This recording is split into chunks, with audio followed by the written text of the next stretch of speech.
Bom, boa noite. Meu nome é Charles. Hoje eu vou apresentar aqui um trabalho como requisito para a disciplina de Laboratório de Sistemas de Controle, ministrada pelo professor João Lucas. Boa noite, João. E aqui, basicamente, eu vou apresentar o nosso projeto de controle aplicado a um levitador magnético, né? Vou apresentar tanto a parte de análise, de modelagem, de análise e de síntese. Quem está apresentando aqui hoje sou eu, Charles, mas o grupo também é composto pelo Gustavo e pelo Lucas. Bom, então vamos lá. É o seguinte, basicamente aqui é a ordem com que eu vou apresentar o nosso trabalho, né? Vou fazer uma breve introdução sobre a planta, modelagem da malha interna, que vou explicar mais profundamente daqui a pouco, projeto de controle para a malha interna, modelagem da malha externa, projeto de controle da malha externa, e no final eu vou mostrar a implementação e avaliação e a validação dos controladores projetados. Bom, começando pela introdução. Essa apresentação aqui ela tem como objetivos apresentar o processo de modelagem de projetos controladores para a planta Quantum Magnetic Levitation. Vou mostrar um pouquinho melhor no próximo slide. Eu vou apresentar todas as decisões de projetos adotadas, né, com suas respectivas fundamentações teóricas.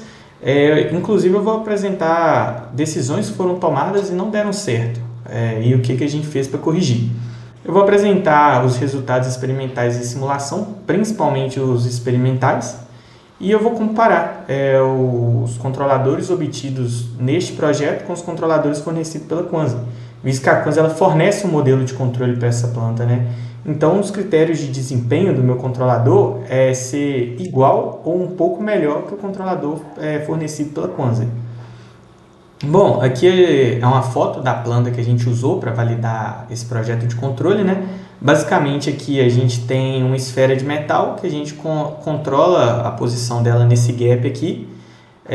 Vou adiantar um pouquinho, a gente tem duas malhas de controle aqui, uma malha de corrente que é referente a essa bobina e uma malha de posição que é referente à posição da esfera nesse gap aqui. Tanto é que a corrente da bobina e a posição da esfera são os dois sinais que a gente tem aqui nessa planta para realimentação. Para explicar melhor o funcionamento dessa planta, eu só queria introduzir esse conceito de controle em cascata, onde basicamente a gente tem duas malhas de controle retroalimentadas, sendo que a gente tem uma malha interna, que é a malha de corrente que eu já mostrei ali na planta, e uma malha externa, que é a malha de posição também mostrada ali na planta. Essas duas malhas elas estão em série, né? E baseado nisso é o método que a gente vai fazer o controle de posição dessa esfera aí. Trazendo essa estrutura de controle em cascata um pouco mais para a nossa planta, a gente tem isso daqui que é um esquemático da planta fornecida no próprio manual da Quantum. Basicamente, a nossa malha interna, a gente quer controlar essa corrente C aqui, onde a gente tem um resistor e um indutor, que é aquela bobina que eu mostrei na foto. E a gente tem essa resistência aqui, RS, que é uma resistência, esse S é de sensor, que basicamente a gente, assim que a corrente passa aqui, a gente consegue medir ela baseado nessa tensão que ela gera. Então, nessa malha aqui, a gente tem de entrada uma tensão aplicada na bobina e como saída a gente tem uma corrente. Nossa malha externa é essa malha aqui, onde que a gente faz o controle de posição dessa esfera aqui. Basicamente, nessa malha a gente tem um sensor aqui, que mede a posição da esfera, provavelmente sensor indutivo, um sensor magnético. E nesse sinal de realimentação desse sensor, que ele gera uma tensãozinha aqui para a gente vai controlar essa posição dessa esfera. Beleza? Então vamos lá. Começando aqui com a modelagem da malha de corrente, que é a nossa malha interna. Bom, o primeiro passo que foi realizado é o seguinte. A gente pegou o sistema em malha aberta e aplicou degraus de tensão, conforme mostrado no esquemático no slide anterior. Para cada degrau de tensão, a gente pode ver aqui que está com a mesma cor, a gente pegou as respectivas saídas de corrente. A coleta 1 aqui, que é essa em azul, e a coleta 2, que é essa em vermelho, a corrente está bem baixinha, né? Então, olhando o gráfico como um todo, está um pouco difícil de ver. E a coleta aqui em 5, ela está com uma pequena polarização, mas também ela não vai atrapalhar a nossa modelagem, não. Agora, se a gente pegar as coletas aqui em amarelo, que é a 3, e a em roxo, que é a quarta, a gente consegue ver tranquilamente que esse sistema tem uma dinâmica de um sistema de primeira ordem. A gente aplica um degrau e a saída é um sinal conforme um sinal resultante de um sistema de primeira ordem. Então, para isso, a gente já levantou o nosso modelo genérico, que é o modelo de um sistema de primeira ordem, que é Kc sobre tau S mais 1, onde a gente sabe que Kc é a variação do ganho sobre a variação de entrada, e tau é 63,2% do tempo de subida.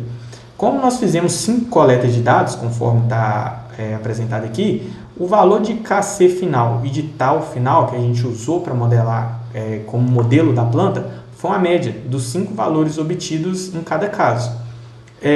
Aqui eu apresento os 5 valores obtidos do ganho estático da planta e da constante de tempo da planta.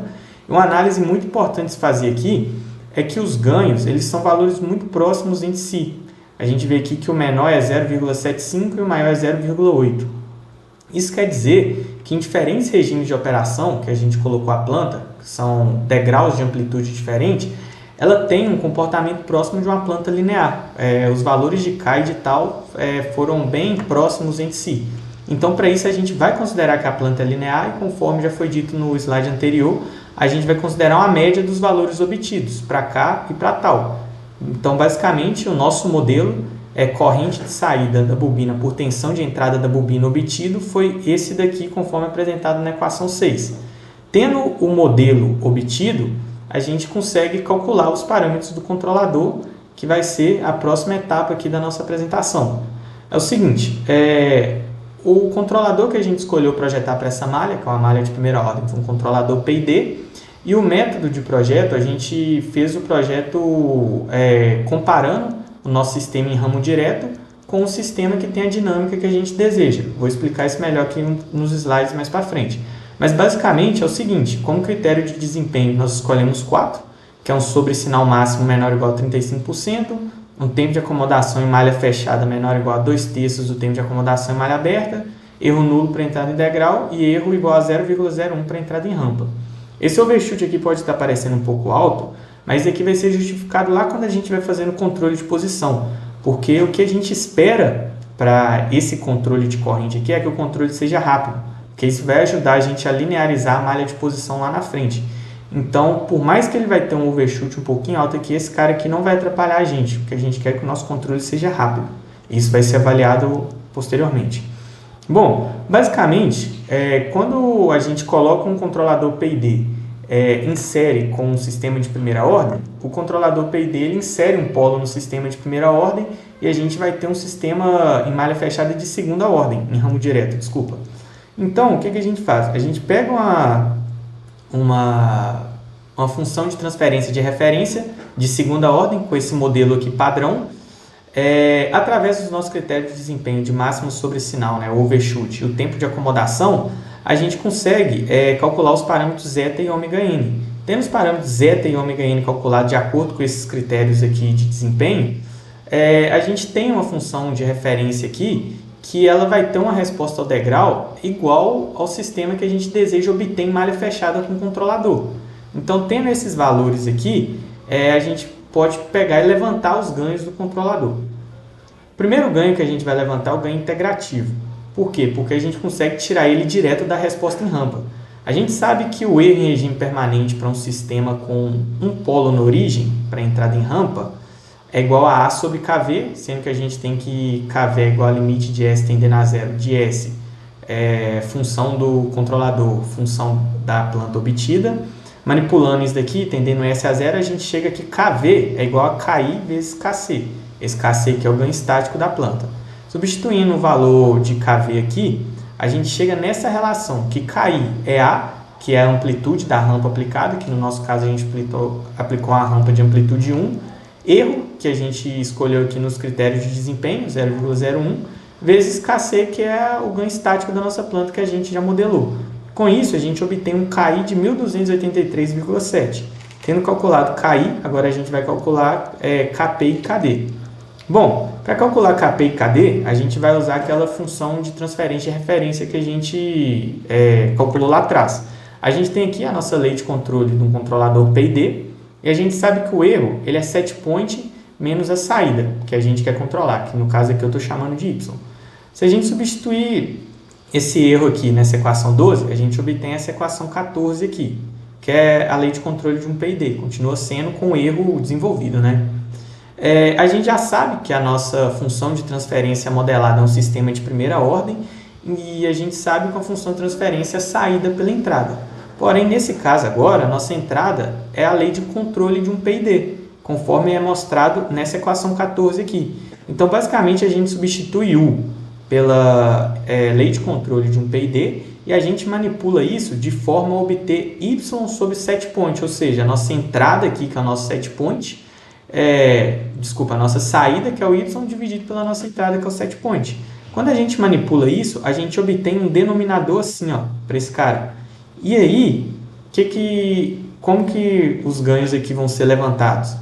A gente obtém um denominador aqui. Se você comparar esse denominador de um sistema de segunda ordem, corresponde ao ramo direto do controlador e da planta, com esse denominador aqui, a gente consegue ver que, por exemplo, 2 ômega n equivale a esse termo, e esse termo aqui equivale a ômega n ao quadrado, que é exatamente o que eu estou mostrando aqui na equação 18. Isolando KD aqui nessa equação e KP nessa equação, a gente obtém essas equações aqui, onde a gente consegue calcular os ganhos KD e KP baseado em ômega n zeta, que respeitam os critérios de desempenho da planta calculada. Então, agora que a gente tem os 3 ganhos, o que eu fiz? Eu fechei a malha e plotei a resposta integral para o sistema de referência e para o sistema com os ganhos projetados. E basicamente resultou nisso daqui. Já dá para ver que não ficou muito legal, mas é tranquilo de resolver. Por exemplo, aqui em azul está o nosso sistema de referência, overshoot 35%, tempo de acomodação ali está em torno de 0,1 segundo, que é 2/3 do tempo de malha aberta. Bom, o nosso controlador, ele demorou muito a eliminar o erro em regime permanente, ele demorou a acomodar, tudo mais. Batendo o olho nele aqui, a primeira conclusão que eu tirei é que KI está baixo. Por quê? Porque eu levantei KI do erro em rampa e não levantei do sistema de referência, porque o sistema de referência eu consigo levantar só 2 ganhos com ele. Se fosse um controlador PI, um controlador PD, eu não precisava usar esse critério de desempenho de erro à rampa, mas como é um PID, eu preciso ter mais um critério de desempenho, então eu sei que KI está baixo. Baseado nisso, eu tive 3 alternativas e eu vou justificar qual que eu preferi para manter aqui na apresentação. A primeira é utilizar o Sysotool, eu deslocar os polos desse sistema em malha fechada de forma que eu aumente esse ganho integrativo aqui. Eu cheguei a fazer isso. A outra alternativa é eu voltar lá no meu critério de desempenho para o erro em rampa e diminuir meu erro em rampa. Isso vai forçar com que eu tenha um KI mais alto. E a terceira, que ela é mais direta, é utilizar o PID Tuner. Por quê? O PID Tuner eu já consigo sintonizar o controlador direto na resposta integral. Isso é uma boa, porque é a resposta integral que eu estou avaliando. Outra coisa, eu consigo passar minha planta modelada e o meu controlador projetado para ele, para eu fazer a sintonia em cima do meu controlador projetado. E, além disso, é a inclusão desse termo aqui.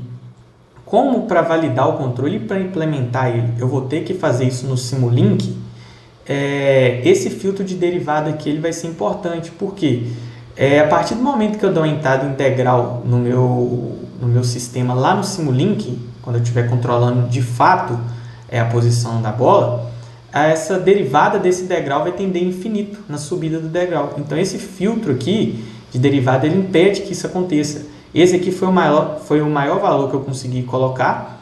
E se for olhar, um valor relativamente alto. Então, eu estou com a ação derivativa ali que está mais ou menos próxima da ação ideal. A gente pode ver que o ganho KP e KD variou muito pouco, quase nada. E o KI ele aumentou em 9 vezes. Então, a primeira conclusão foi a correta, que o ganho KI estava baixo.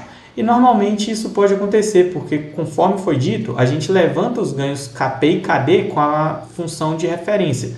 Mas o ganho KI a gente levanta com a entrada em rampa. Então, isso pode acontecer sim. Beleza, então aqui a gente já tem o controlador projetado, já tem o controlador sintonizado. E mais uma análise que eu levantei aqui é o lugar das raízes do ramo direto controlador planta. Pegando esse controlador aqui projetado, sintonizado, através do PID Tuner, eu plotei aqui o lugar das raízes desse ramo direto. E conforme a gente pode ver aqui, ó, o 0 está bem aqui, eu posso colocar ganho nesse controlador aqui tranquilamente, que eu não vou tender o meu sistema para instabilidade, visto que meus polos em malha fechada vão estar posicionados aqui no semiplano esquerdo. O que eu posso fazer é colocar meu atuador por muito tempo em saturação e aí isso não seria legal. Mas aqui a gente já tem uma análise boa que assim que a gente fechar a malha, a gente não vai tender esse sistema para instabilidade. Tendo feito essas análises e os ganhos sintonizados, aqui eu implementei essa lógica de controle no Simulink. Basicamente aqui eu tenho meus ganhos implementados e aqui eu tenho minha função de transferência modelada. Para isso eu estou coletando aqui a tensão na bobina e a corrente na bobina, que a gente pode analisar elas aqui agora. Só um minuto. Controle de corrente contínuo. Esse daqui. Bom, se eu rodar aqui, né, ao vivo, mostrar aqui o que está acontecendo, é o seguinte. A gente pode ver aqui que a corrente ela segue o set point, ela tem um overshoot, né, conforme foi projetado. Talvez ele está até um pouquinho maior do que projetado, só que conforme já foi dito, a prioridade aqui é a velocidade. Dando um zoom aqui, a gente pode ver que ele está com tempo aqui de acomodação conforme desejado no projeto e que ele tem erro zero em regime permanente. Ótimo. A gente pode analisar aqui o gráfico de tensão também, rapidamente. A gente vê aqui ó, que a tensão ela sobe, ela dá um pico aqui, que é o pico que dá o degrau de corrente, né? E depois ela dá um pico para baixo aqui, que é quando o degrau de corrente desce. Mas a gente vê aqui ó, que ela não estabiliza, ela não se mantém por muito tempo próxima à saturação. Ela está aqui em 13 mais ou menos, a saturação em 24. Esse pico que ela dá é porque a gente tem que garantir que o sistema seja rápido. Na hora de fazer o controle de posição, a gente tem que garantir que ele seja rápido. Então ele vai subir ali um pouquinho, vai bater no limite que a gente colocou de 24, mas rapidamente ele desce. Então aqui, via simulação, a gente consegue ver que o nosso controlador está com desempenho bom. Só para concluir essa análise, foi projetado também um PID discreto, certo?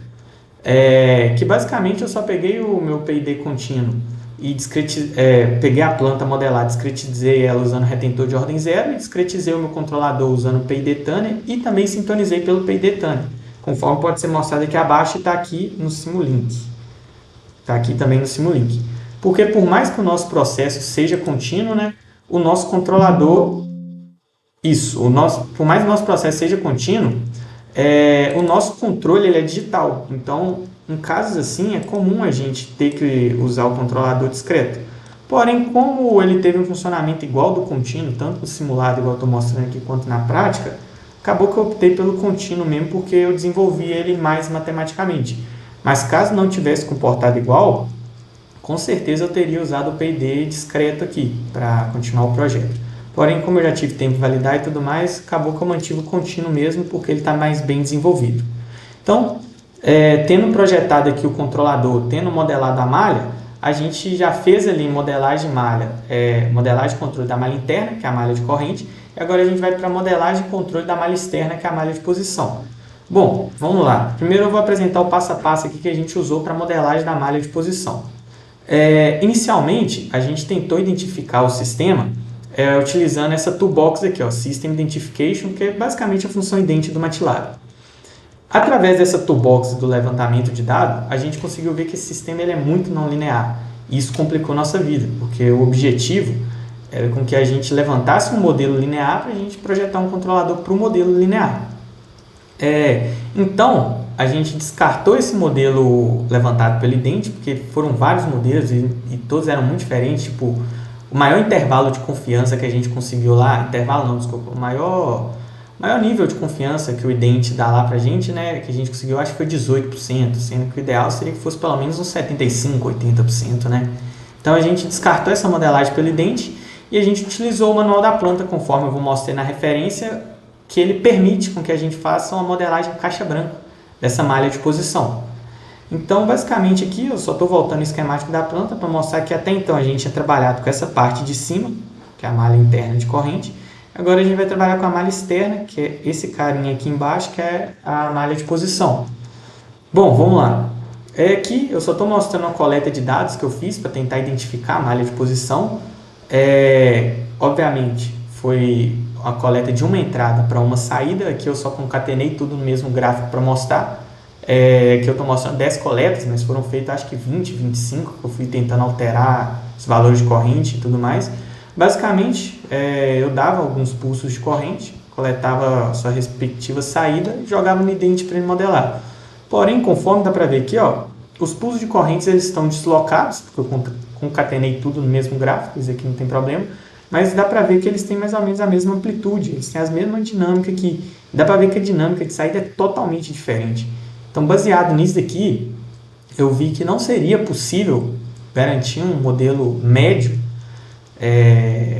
para essa malha, então eu optei para modelar de caixa branca, conforme eu estou falando aqui, que é baseado nas leis físicas do sistema, né? E a gente usou pontos de equilíbrio, que eu falei um ponto de equilíbrio, né? Que vem do conceito, mas eu usei pontos de equilíbrio para modelar essa planta. E aí, basicamente, é o seguinte, essa modelagem em caixa branca, ela consistiu em 3 passos. Obter um modelo não linear, obter um modelo linear e obter um modelo em malha aberta, que é o que eu pudesse trabalhar.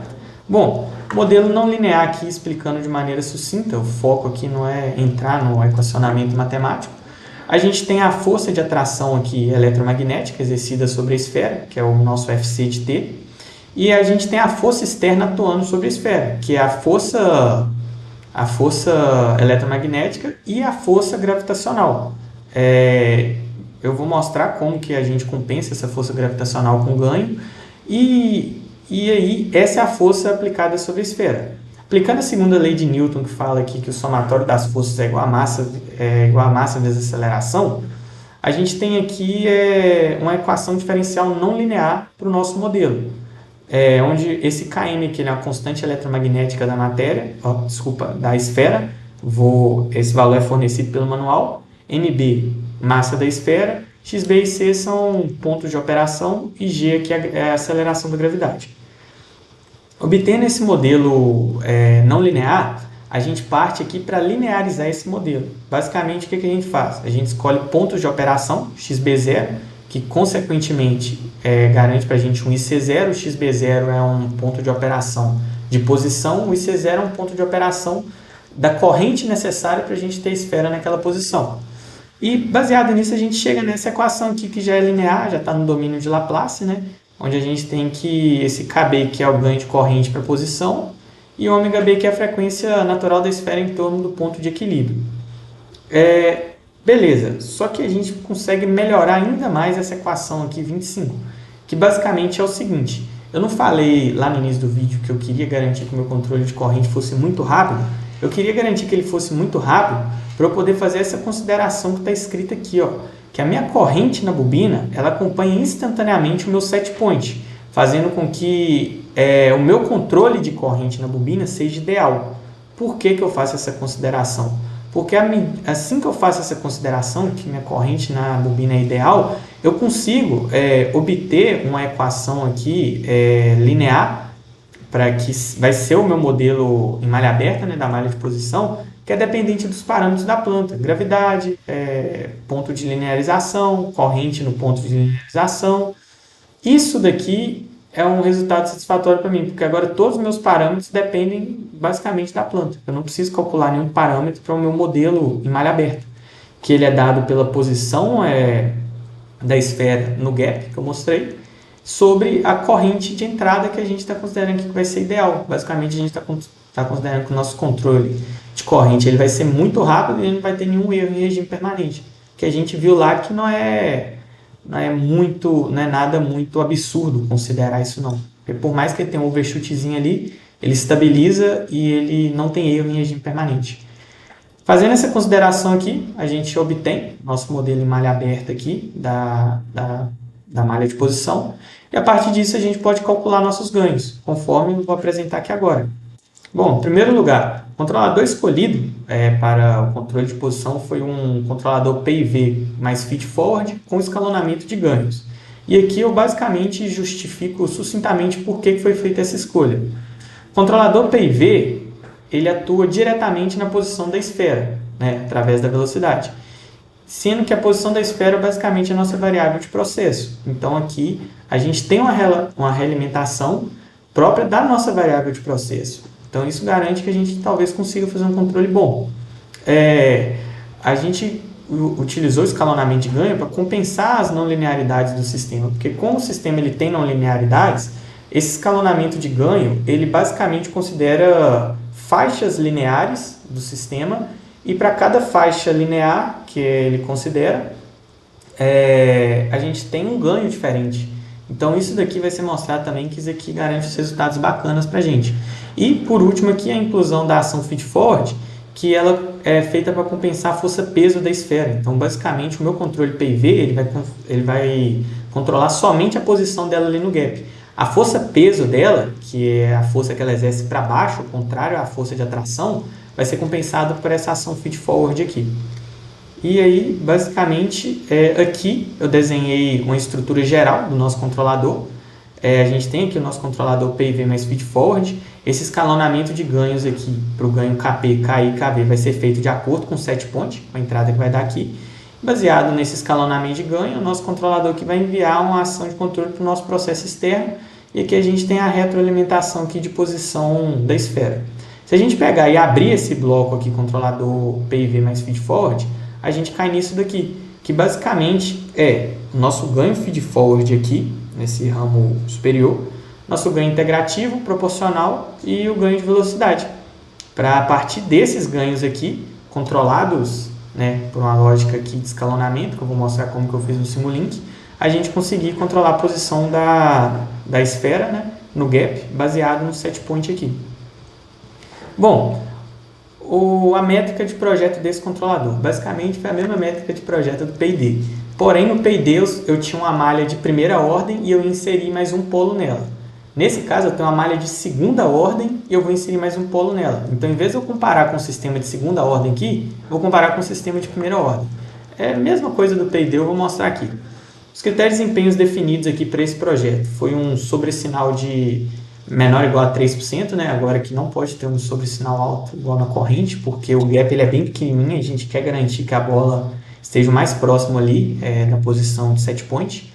Tempo de acomodação em malha fechada de aproximadamente 0,3 segundos.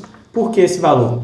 Porque ele é um pouco mais que o dobro do tempo de acomodação em malha fechada da malha de corrente.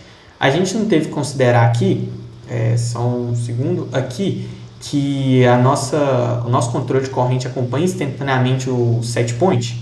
Então, a gente escolheu esse tempo aqui de acomodação porque ele é um pouco mais que o dobro do tempo de acomodação lá do nosso controle de corrente. Baseado nos testes que a gente realizou, isso aqui é uma consideração ok, deu certinho. E aqui é um erro nulo em regime permanente, que a gente quer que a bola fique ali mais próximo, né? A esfera fique mais próximo do set point. A gente vai ver que esse erro nulo na prática aqui é difícil, na simulação a gente consegue. Porque a esfera oscila muito, é muito difícil você cravar ela ali na posição. Teve alguns testes que eu consegui cravar ela ali, mas foi por um pequeno intervalo de tempo, eu nem consegui coletar os dados para mostrar aqui. Mas tem como, só que é muito difícil e também tem muito variável que influencia.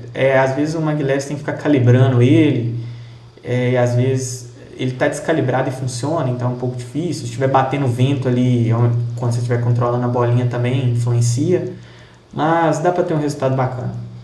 Bom, basicamente a nossa equação característica aqui de terceira ordem, que vai ser o denominador da nossa malha fechada, ela é dada por essa equação 27, onde a gente só pega e multiplica S mais um polo na equação característica do sistema de primeira ordem, a gente obtém isso daqui. Vai ser o mesmo projeto, a gente vai ter um termo aqui acompanhando S ao cubo, que a gente vai igualar a esses critérios aqui, vai ter outro termo acompanhando S, e vai ter esse outro termo aqui que acompanha o S elevado a zero, né? O valor de zeta e de ômega n é calculado da mesma forma que o sistema lá de segunda ordem de referência, porém que agora a gente tem mais um parâmetro que ele pode ser considerado até um critério de desempenho, que é esse polo que a gente tem que escolher onde que a gente posiciona ele, certo? Basicamente eu posicionei ele perto do polo mais à esquerda do semiplano negativo, né? Que normalmente já dá certo. Isso daqui você tem que escolher a posição, então ele funciona como se fosse um critério de desempenho mesmo. Bom, aí como a gente já tem aqui a nossa equação característica, né? Basicamente eu tenho aqui minha lei de controle PIV mais feed-forward e eu tenho aqui o meu sistema em malha aberta, igualzinho eu fiz no PID. Vou pegar aqui, vou substituir a entrada do meu sistema em malha aberta pela minha lei de controle, conforme está aqui, esse termo aqui ele iguala aqui do lado, né? É a posição sobre a lei de controle, que é igual ao modelo em malha aberta, e desenvolvendo isso daqui de forma a obter a posição da minha esfera sobre a posição de set point, eu obtenho essa equação 34 aqui. Igual eu falei, a gente tem um termo aqui acompanhando S ao quadrado, um termo acompanhando S, um termo acompanhando S a zero. Esse termo aqui, S ao cubo, a gente divide tudo por menos IC0, XB0, para a gente garantir que esse polinômio aqui vai ser mônico, que é o que a gente precisa para tirar esses ganhos aqui. Então, antes lá de mostrar os valores do ganho, eu utilizo constantes dos sistemas, igual eu falei, que são fornecidos no manual, que aqui é o nosso constante eletromagnético da esfera, peso da esfera e aceleração gravitacional. E os pontos que eu utilizei para linearizar essa planta, para a gente fazer o escalonamento de ganho, são os pontos 6 mm, 9 mm e 13 mm. Vale destacar que eu tinha considerado 3 mm também, mas 3 mm estava redundante. Porque 3 mm, a distância da bolinha até o eletroímã, vamos falar assim, né? A distância da bolinha até o eletroímã ela é inversamente proporcional. Ou seja, o sensor de posição ele fica em cima e a bolinha fica aqui embaixo. À medida que ela chega perto, esse valor de posição diminui. Então, quando eu estava considerando XB0 igual a 3, um ponto ali de linearização igual a 3 mm, a bolinha estava muito perto da eletroímã, ela ia lá e colava. Então, acabou que eu mantive esses 3 pontos aqui de linearização. Baseado nesses 3 pontos de linearização, eu consegui calcular meus ganhos. Um detalhe aqui que eu quero falar, o ganho feed-forward ele sempre vai ser constante, porque o IC0, que é a corrente necessária para eu ter o meu ponto de linearização, ele é diretamente proporcional a XB0. E o meu ganho feed-forward ele é inversamente proporcional a XB0. Então, eu vou multiplicar aqui, vou dividir aqui, feed-forward sempre vai ser igual. Tanto é que eu considerei um valor só de C0 mesmo nessa apresentação, porque o feed-forward sempre vai ser igual. Agora, os ganhos KP, KV e KI eles vão variar, conforme está mostrado aqui os resultados obtidos nesses vetores. Aqui é para o ponto de operação de 6 mm, 9 mm, 12 mm. O mesmo vale para KV e KI. E baseado nesses ganhos aqui calculados, a gente faz a nossa lógica de escalonamento de ganho, conforme é mostrado aqui. Eu posso vir aqui no próximo link também. Deixa eu só ver aqui e mostrar aqui. Bom, o nosso escalonamento de ganho está nesse cara aqui, ó, Lookup Table. O que o Lookup Table garante aqui para a gente? Que quando eu tiver uma transição entre ganhos, essa transição não vai ser brusca. Ele traça retas de um ponto até o outro para que eu não faça essa transição de ganhos em degraus, e sim em rampas. O que isso gera para mim? Isso evita oscilações necessárias do meu atuador, que eu não vou dar aqueles trancos nele, que são os degraus, e isso também garante uma transição mais suave de ganhos. Tanto é que essa transição de ganhos em degrau, talvez eu poderia até jogar a esfera para fora do eletroímã ali, ou eu podia colar ela no eletroímã também. Então, esse Lookup Table aqui, ele basicamente garante que eu vou ter uma transição de ganho suave. E aí, como eu mostrei lá no esquemático, esses ganhos aqui eles usam como referência o set point, que é o que eu estou pegando aqui, e esses ganhos são multiplicados com a realimentação, conforme está mostrado aqui. Então, basicamente, aqui eu tenho o meu ganho derivativo, meu ganho integrativo, né? Aqui eu tenho o integral, meu ganho proporcional, e aqui é o meu ganho de velocidade. Ele realimenta aqui, ó, conforme está mostrando nesse bloco, a velocidade. Eu posso rodar essa simulação aqui também. Essa daqui eu não vou preocupar em mostrar os gráficos de corrente e tensão não, porque eu já vou fazer essa análise na aplicação prática. Mas basicamente aqui eu tenho meu controle de posição, mostrando que ele realmente funcionou, né? Aqui eu dou um set point para ele, eu tenho esse overshoot aqui ao contrário, né?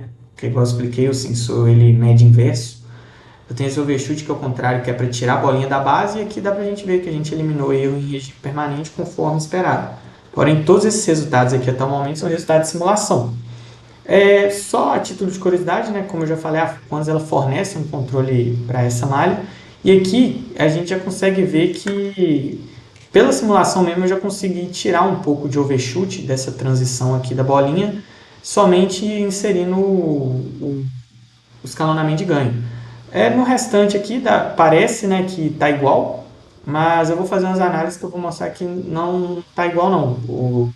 O controle proposto aqui nesse trabalho ele tem algumas vantagens. E aí, basicamente, agora é a parte que eu vou mostrar a implementação e a validação. Essa implementação aqui, eu vou começar mostrando ela, deixa eu só achar aqui com um vídeo que eu gravei lá no laboratório, onde eu mostro o funcionamento dessa planta. Aqui eu basicamente estou mostrando aquela mesma estrutura que eu mostrei na simulação, e aqui é o controle de posição da esfera. Conforme a gente pode ver aqui, ela oscila um pouquinho, não tem como tirar essa oscilação totalmente. Aqui eu estou mostrando os gráficos, né, plotados em tempo real dos parâmetros de tensão e corrente e posição na esfera. E eu volto aqui para mostrar ela. Então, basicamente, aqui foi só uma amostra dele funcionando na prática, né, sem ser somente simulação. E, bom, como a gente já viu que ele já funciona na prática, agora a gente vai fazer umas validações. Essas validações, eu vou fazer basicamente comparação com o meu controle proposto e o controle fornecido pela Quanser. Primeira comparação aqui, não é essa com a Quanser, né? É uma comparação só do meu controle mesmo, que basicamente é o seguinte. Essa curva aqui em azul, eu mostro os valores coletados de corrente para a malha interna, né? Que é a malha de corrente. E a gente pode ver aqui, ó, que essa medição de corrente aqui, ela tem um pouquinho de polarização. Isso é comum, é uma amplitude muito baixa, acaba que não influencia no controle, mas ela tem um pouquinho de polarização de medição. Essa curva em vermelha é essa mesma leitura de corrente, porém aqui em azul ela está em malha aberta, né? E aqui em vermelho ela está em malha fechada com o meu controlador PID. Dá para ver que o meu controlador PID, ele insere um pouquinho de ruído nessa medição. Por quê? Por causa que eu tenho ganhos atuando ali, eu tenho KP, que é um ganho proporcional, eu tenho KI, eu tenho ganho derivativo, e ele pode realmente fazer isso. Então, caso eu não estivesse conseguindo fazer o meu controle de posição, esse poderia ser um tópico que eu poderia voltar para ver se esse ruído aqui que eu estou inserindo está atrapalhando o meu controle. Mas eu já validei que não está. Basicamente, calculando o desvio padrão aqui em malha aberta, eu tenho esse valor, e em malha fechada eu tenho o dobro dele, né? Igual eu falei, caso o controle de posição não tivesse sendo possível de ser executado, eu poderia voltar aqui que talvez o meu ganho estava inserindo ali um ruído na medição, por causa que, né, ia variar a corrente e tudo mais. Isso aqui é só a análise que eu fiz aqui, que por mais que o controle melhore muitas características da planta, né, algumas pode ser que ele piore. Bom, basicamente agora é o seguinte, eu tenho aqui DP-ESC e DP-QA. DP-ESC é desvio padrão escalonamento de ganhos, que é o controlador que nós projetamos aqui nesse trabalho, e aqui é desvio padrão Quanser, onde eu vou comparar o meu controlador, em vários gráficos aqui, com o controlador da Quanser. Como que eu fiz essa comparação aqui de desvio padrão? Deixa eu mostrar ela aqui no MATLAB também. É o seguinte, eu basicamente só peguei, calculei o erro, que eu peguei ali o sinal medido pelo sensor menos o set point, quantifiquei esse erro, e aí eu gerei um vetor de erro. E aí, baseado nesse vetor de erro, eu usei o STD para calcular o desvio padrão dele. Foi só isso. Foi uma maneira de quantificar erros, desvio padrão em cada controle, né? Bom, aqui a gente pode ver que o desvio padrão do meu controlador para comparação de corrente na bobina é um pouco menor do que para o controlador da Quanser. Acaba que ele segue, pelo que eu vi, parece que ele segue o set point um pouquinho mais rápido, né? Então, às vezes ele parece estar oscilando um pouco mais, mas é porque o set point também oscila um pouquinho na aplicação prática. Mas isso tem um preço, que igual eu falei, o controle ele faz muita coisa boa, mas talvez ele pode fazer alguma coisa ruim, que conforme pode ver aqui pela curva azul, meu controlador ele exige mais do meu atuador. E isso, a longo prazo, não é uma coisa boa. Então, isso foi uma consequência que eu tive aqui por conta desse escalonamento de ganho. Outra análise aqui que pode ser feita essa análise aqui, onde eu estou controlando a posição da esfera com set point variável, né? Dá para ver aqui que eu estou variando ele muito. E aí aqui eu tenho o meu controle em azul e o controle da Quanser. Novamente, o escalonamento de ganho pode ser visto aqui, ó. Tá vendo que o da Quanser ele oscila com as amplitudes bem maiores aqui. Nessa parte aqui de baixo, os dois se igualam um pouquinho. Mas ao mostrar o desvio padrão do vetor de erro do meu controlador e do vetor de erro da Quanser, a gente consegue ver que, no geral, o meu controlador ele tem menos erro que o controlador proposto pela Quanser. Como eu falei, como a Quanser ela já fornece um controlador, eu usei ele a título de comparação, porque como o controlador dela funciona, é uma base para o projeto, se eu conseguisse fazer algo igual ou um pouco melhor, então isso já é um bom critério de desempenho, né? Então aqui eu estou comparando o controle de posição da esfera com o set point variável, e aqui agora eu julgo que é o principal resultado do trabalho, que é o seguinte, quando eu estabilizo o set point em 6 milímetros ali, que é uma posição mais perto da bobina, uma posição mais perto da eletroímã, isso aqui é um super zoom, parece que está muito oscilatório, mas na verdade ele é bem pequenininho, está com um zoom bem grande aqui, 0,02 milímetros. A gente consegue ver que o set point no meio em preto, em azul a gente está vendo o resultado do meu controle, isso aqui é a posição da esfera, e em vermelho da Quanser. Está vendo que o da Quanser ele oscila com quase o dobro da amplitude do que o meu controle?